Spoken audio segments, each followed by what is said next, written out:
Muy bien, muy encantada de estar aquí. Este es mi segundo programa. Me acuerdo que estuvimos juntos en el especial Es verdad, de efectivamente. Nochevieja. Siempre que hay un especial apareces. Y así, utilizando la palabra de mi admirado Fernando Paz, que por cierto estoy aquí en su sitio, ¿no? Voy a utilizar esa palabra que él utiliza, que es la de desengrasar. Y yo creo que en efecto estamos ante una distopía totalmente aterradora, en la que el país invadido, ¿no?, pide perdón públicamente o da las gracias, ¿no?, al país invasor, Sí. que es el mayor acto público de sumisión, de humillación, como nunca antes lo habíamos visto, y todo esto bajo la permisividad de Europa.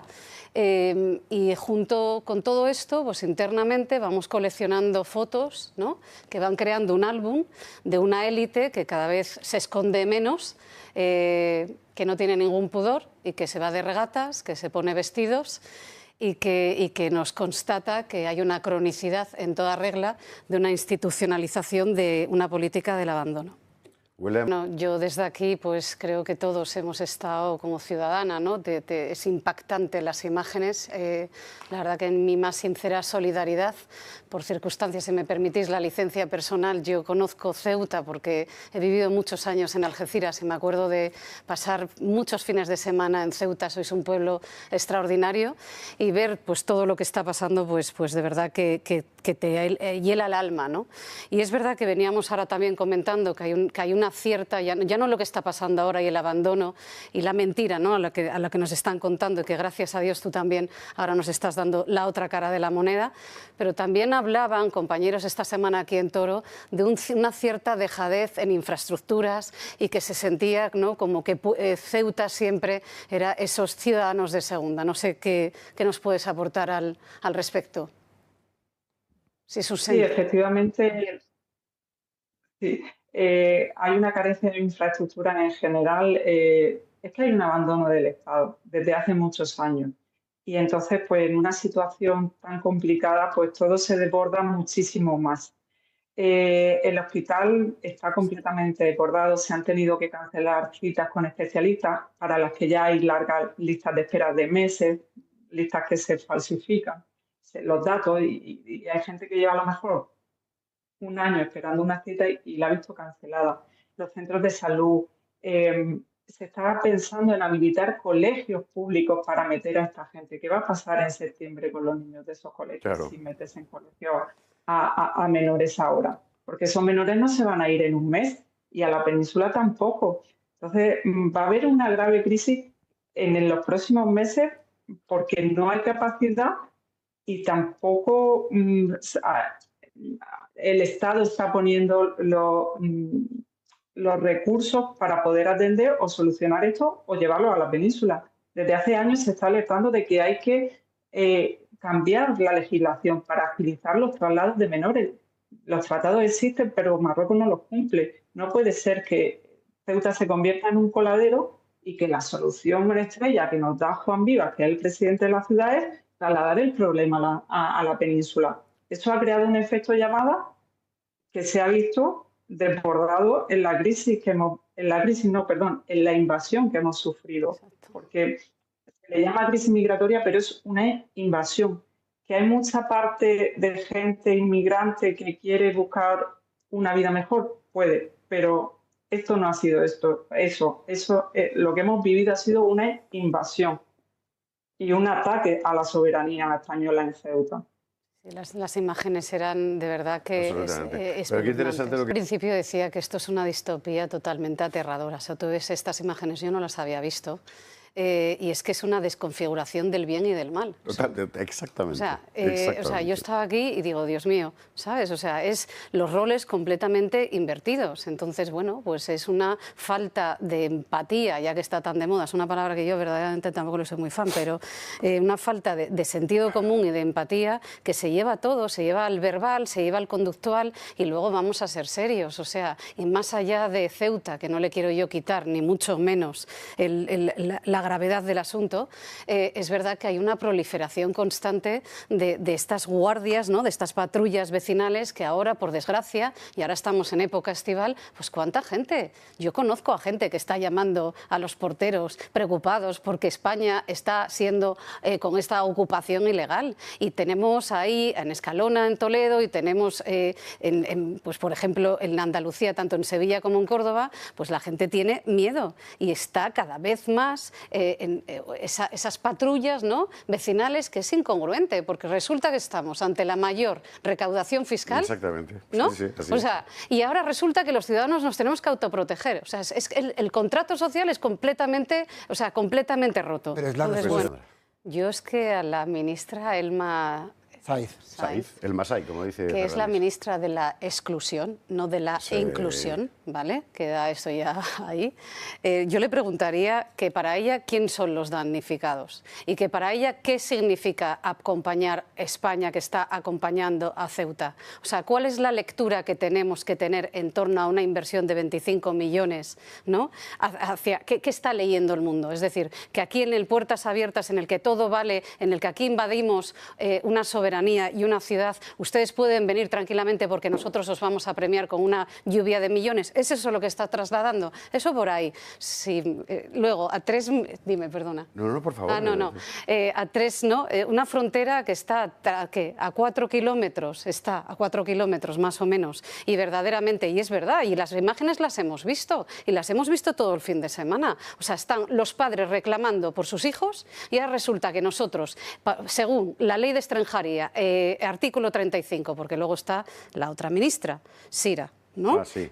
Que dice que por favor, que tenemos que tenemos que ser solidarios y con toda esta política de bonismo, bueno, pues nada, que por Dios, que tenemos que acompañar, ¿no?, a los menores no acompañados, no devoluciones en caliente, Bien. Vamos a ser también sensatos. Tenemos un colapso absoluto administrativo. Esto es una realidad.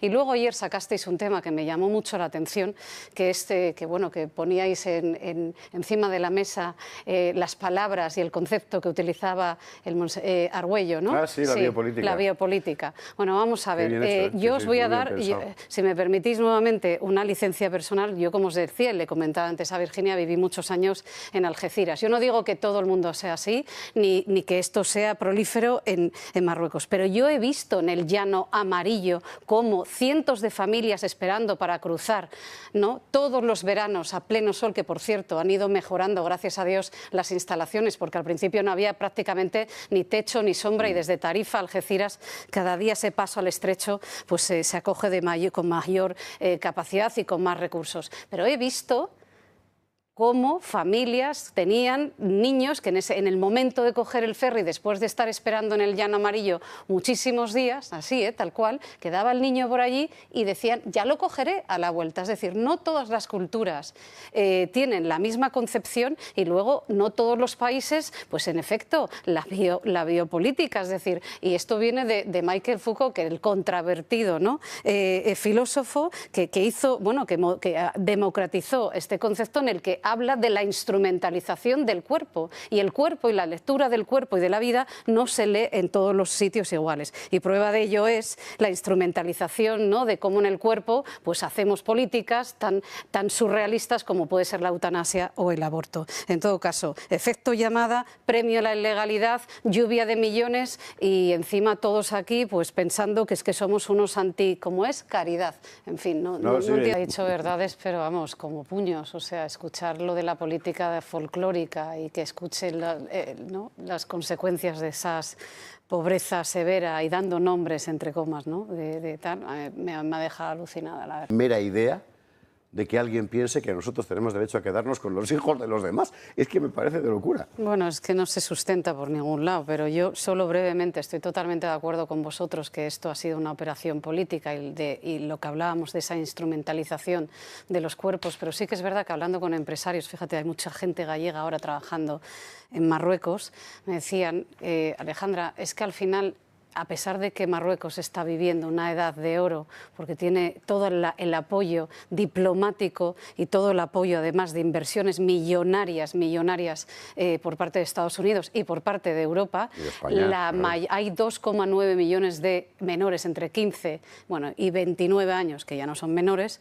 que ganan, que no trabajan, que no estudian y que los sueldos son menores de 350 euros. Y al final, cuando ves a una ministra que está diciendo abiertamente al mundo, oiga, que vengan ustedes aquí, que nosotros les regalamos con 25 millones para empezar, pues claro, pues a lo mejor esa pobreza. Y yo me acuerdo, Álvaro, no sé si te acuerdas, pero yo me acuerdo compartir contigo mesa en Dando Caña, que hablábamos de esto, ¿no? Que mucha gente, ¿no? ¿Y cuánto tiempo hemos estado viviendo en Europa esa política de no vamos a mandar, vamos a apostar por el progreso, por la riqueza y por invertir en poblaciones que no tienen el progreso que tenemos aquí? Y la claridad es que es un efecto llamada, más aún. Entonces, ¿por qué? Porque los sueldos siguen siendo totalmente, no tienen nada que ver a lo que tenemos aquí. Diciendo esto, y ya termino un segundo, es verdad que, claro, que han llegado aquí y se dicen, ¿y dónde está la comida? Que, por cierto, la actitud y el comportamiento y el tono en lo que decían, a mí me dejaba absolutamente también alucinada. Porque, la gente que entraba, quieres decir. Sí, ¿no? Sí.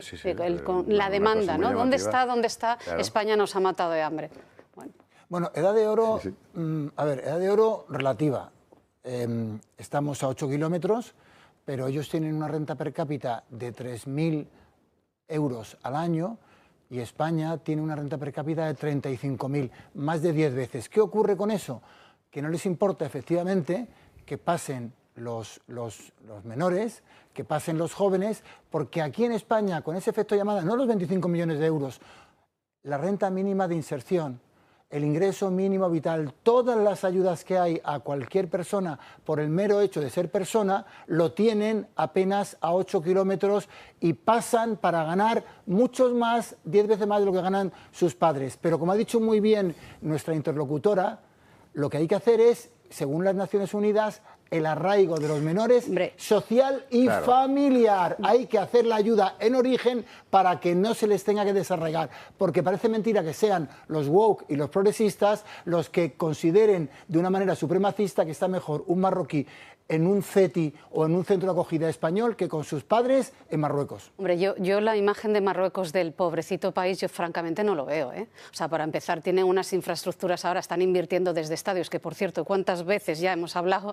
de que encima nos han quitado, ¿no? Pero no voy a entrar en temas de fútbol, pero que están construyendo y que están aprovechando toda la estrategia geográfica, cosa que nosotros no estamos haciendo. O sea, están construyendo una carretera, una autopista que, por cierto... La que llamaron Trump, que lo dijo Marcos aquí, de mil. Esa carretera es importantísima. Porque, por cierto, que además desemboca en el Sáhara Occidental, en una antigua ciudad española va a ser la salida del África Central. Que ya quisiéramos, que creo que estamos hablando de más de 1.300 millones de consumidores de productos. Entonces, yo, pobrecitos, no los veo. La actitud tampoco. Los móviles de última generación que traían, desalmados, no se veía. Lo que se les veía era una actitud chulesca y a saber ahora lo que están haciendo ahí. No es un país pobre. Yo os quiero recordar que en la foto del 21 de enero, cuando vimos a toda la élite española allí posando de negro, ¿no? Macabra aquella foto, en las vías, la frase del rey fue: las cosas pasan. Esa fue la frase del rey, que fue no me acordaba, es verdad, hiper criticada. Entonces las cosas pasan. Yo os digo una cosa, a mí me cuesta mucho creer que en la sociedad, ¿no?, de la virtualización constante, porque aquí vemos en tiempo real desde cómo se entra prácticamente en el dormitorio de Maduro, ¿verdad? Y vemos en tiempo real cualquier hecho, por desgracia, y cómo lo vive el mundo entero sincronizado, que ahora de repente resulta que con tutoriales diciendo dónde tú tienes que comprar los flotadores, dónde tienes que hacerte con los neoprenos, cómo tienes que hacer. Gente, porque no sé si habéis visto las imágenes, yo no sé si serán reales o no, no lo sé, pero yo he visto imágenes donde hay hasta gente cruzando, ¿no?, a nado con el palo selfie. Yo las he visto. O sea, lo pusieron en esta televisión. Una especie de monitoring autodidacta de cómo se puede cruzar. Esos son 8 kilómetros. Yo conozco gente que lo ha cruzado nadando. Y una cosa, y en plan sencillo, ibas básico, que no sé, Elma, la universidad que tendrá y toda esta gente, pero sinceramente, si es que todo lo que decís es mentira, pero si todo lo que dices es mentira, si estás diciendo, Marlaska Cámara, con un par el sábado por la mañana, que es que Ceuta está en normalidad y nos está contando ahora mismo, diciendo que hay, ¿cuántos ha dicho? Mínimo 6.000. Mínimo 6.000. ¿Qué normalidad, por Dios bendito? O sea, es que todo lo que digan es que nos entra por un lado, por desgracia, y nos sale por otro, y esa es la deriva. ¿No te crees que entraron 72.000 y volvieron 70.000? No, yo lo que no me creo... Sí, que se... Te agradezco el cumplido, pero a ver... No, lo has sacado antes, además. No, a ver, pero bueno, está claro, los datos son muy claros. O sea, los datos son, mirad, estamos ahora mismo con la generación boomerang. ¿Qué significa eso? La generación que a los 40 y pico años tiene que volver a casa de sus padres. Yo conozco a mucha gente que está dejando Madrid. Conocemos los datos de opositores que después, bueno, voy a dejarlo de opositar y de que hay más gente trabajando en el sector público que en el privado, pero... opositores que después de hacer ese esfuerzo tremendo, ¿no?, y esa resiliencia, por primera vez no pueden coger sus plazas porque no se pueden pagar, no pueden ir a una ciudad. Estamos asistiendo a una España donde los estudiantes, ¿no?, ahí nuevamente haciendo todo su esfuerzo, con buenos expedientes académicos, con una media de un promedio de 800 euros, 600, 800, me da igual, ¿sabes? Y al final, ¿no?, donde no puedes ir a estudiar a la universidad y está penalizando, pues eso, la igualdad en materia de acceso educativo, nada menos que en tal. Entonces, esta es la España, sigo y sumo. O sea, 1 de cada 3 españoles no se puede ir de vacaciones. A mí me encanta escuchar aquí en Madrid, ¿y tú cuándo te vas? Digo, pero ¿por qué todo el mundo en Madrid piensa que la gente se tiene que, no sé, será, ¿no? O, me río por no llorar, o que el 11%, solo el 11% de la población en la actualidad, solo el 11% puede viajar al extranjero. Y este es el reparto de pobreza en la que estamos sumidos. Y ahora lo más moderno de este mundo es que ahora y ojo que a nosotros, y ahí te digo por lo de mi especialización, a mí me cayeron con todas. O sea, con todas las de la ley, porque obviamente ya son muchos años y hemos ido viendo la degradación, entre otras cosas, de la Agenda 2030 y de todas las mentiras que nos han ido contando. Y claro, ahora llega el 26, que bueno, ya mucho más del 26, y nos damos cuenta que la realidad es que muchos españoles, pensando que era la maravilla, ¿no?, de trabaja tu marca personal, empieza a construir tu estructura y tú decides, ¿no? A mí el rollo esto de tú decides, tú controlas, tú emprendes, ¿no? Y ahora resulta que hay muchísima gente que está atada a una precariedad extrema, en la mayor tasa de pluriempleo como nunca antes la habíamos visto. Y este es el trabajo de lo moderno. Sumo y sigue, no sumo. No sumas, no sigue sumando. La ruptura del ascensor social, uno de los grandes problemas, que no puedo estar más de acuerdo contigo, Álvaro, con lo que decía también ella, ¿no?, del reparto estamos todo el día repartiendo pobreza. Uno de los grandes efectos que eso ha tenido en la sociedad es precisamente la degradación moral, porque durante mucho tiempo hemos asistido de forma sistémica. El otro día tú mencionabas, ¿no?, que estuvimos cenando en la Noche de Toro y que estaba José Antonio Fuster, ¿verdad?, y que él comentaba que había que rearmar culturalmente incluso las series. Es decir, durante mucho tiempo, en los 80, los 90, al principio de los 2000, hemos estado rodeados de lo que era lo sofisticado. Entonces, estamos abandonados ya a la deriva, sin esos lazos que hablábamos antes de la familia, y entre otras cosas hacia un consumo sin sentido, que poco a poco va calando en una degradación moral. Y eso ha fructificado, entre otras cosas, que probablemente, desde luego que sí que esté desincentivada la productividad, pero es verdad que, bueno, durante mucho tiempo hemos estado criando una sociedad infantil, donde la cultura del esfuerzo, y prueba de ellas es en la universidad, que es que vamos, parece que no, que el carro va por delante de los bueyes. O sea, no le ocurra a usted suspender al alumno porque vamos a ver si nos entra aquí a todos un sarampión. Entonces yo creo que todo eso no tiene ningún sentido. Si a eso le sumas la degradación de la pérdida de la economía de valor, donde hemos perdido la industrialización y que nuevamente, como decíamos hace un rato, sigue pasando lo mismo y estamos volviendo a pecar en cortoplacismo y en falta de competitividad, pues es todo un sinsentido y no nos lleva a ningún lado. Diciendo todo esto, y termino solo con una frase, yo sí que creo que hay una gran oportunidad en estos momentos y hay un montón de soluciones, que hay muchas empresas ya que saben hacer esa lectura, porque hay una gran turba, que no sé si es buena esa expresión, de gente precisamente joven que demanda profundamente una sociedad poseída, ¿no? Y que demanda unas empresas que le den la oportunidad de poder tener una vida estable. O sea, que a todo aquello que nos contaban, que era lo moderno y el progreso, pues precisamente ahora hay una demanda patriótica y hay un autor que es Maeztu, ¿no? ¿Cómo se dice bien? Don Ramiro de Maeztu. Eso es, que él precisamente hizo toda una investigación y fue uno de los grandes autores que hablaba de esa productividad patriótica y dotar hoy en día a una sociedad vacía de ese significado, enchufar esa necesidad de la excelencia, de la recuperación de la cultura del cuidado. A mí me parece que tenemos una gran oportunidad para precisamente revertir la situación, porque el comportamiento es lo que tracciona el cambio en las empresas. Sí, lo que pasa es que nos lo tenemos que hacer mirar, ¿eh? Yo conozco muchos consejos, muchas empresas en las que tienen pánico mover algo, y es que yo os digo, o sea, ¿Quién dijo miedo? Yo veo empresas que te dicen, que yo digo, ¿de verdad me estás diciendo esto? De Alejandra, nosotros le mandamos champán de no sé qué marca, ¿vale? Para que los recién licenciados quieran venir a trabajar con nosotros. ¿En qué mundo vivimos? O sea, ¿qué sinsentido es todo esto? O sea, yo le dije a esta señora, no voy a decir la compañía porque obviamente no lo puedo decir, pero digo, ¿en serio me estáis contando esto? ¿Esto es real? O sea, todavía hace poco, hace 2 semanas también, nuevamente, no, es que tenemos un problema intergeneracional, cosa que no creo en el reto intergeneracional en absoluto.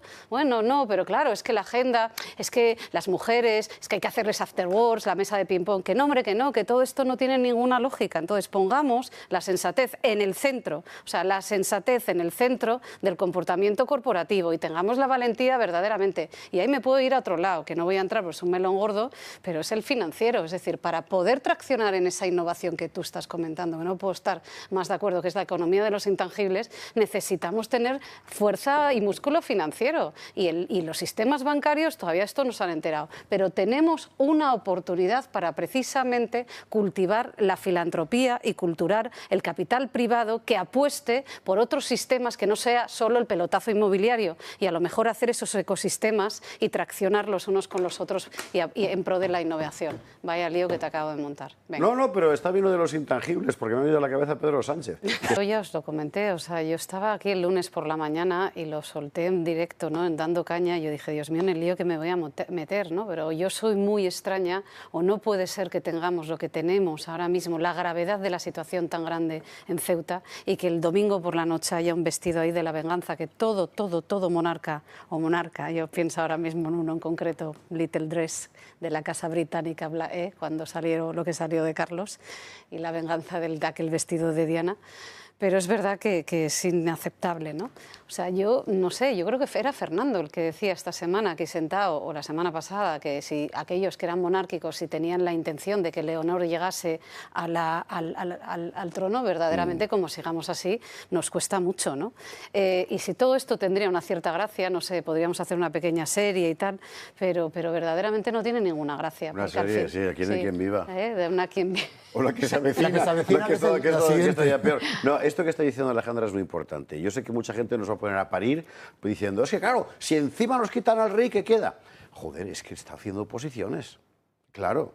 O sea, yo no soy monárquico de razón, pero sí que soy monárquico práctico. Fundamentalmente porque en España sabemos que por el control social que tiene la izquierda desde hace medio siglo, una república aquí significaría algo parecido al México del PRI. Iba a ser invivible esto. Así que yo creo que nos conviene políticamente como nación que la monarquía permanezca, pero el primero que tiene que hacer esa reflexión es el que piense algo, el señor con gafas, como dicen en Twitter, de la Casa del Rey. Porque esto que están haciendo, o sea, mostrar estas imágenes de frivolidad en este momento, en un momento como el que estamos viviendo, esto no es normalidad. Esto es normalidad en cualquier otro momento, pero ahora no, ahora es frivolidad.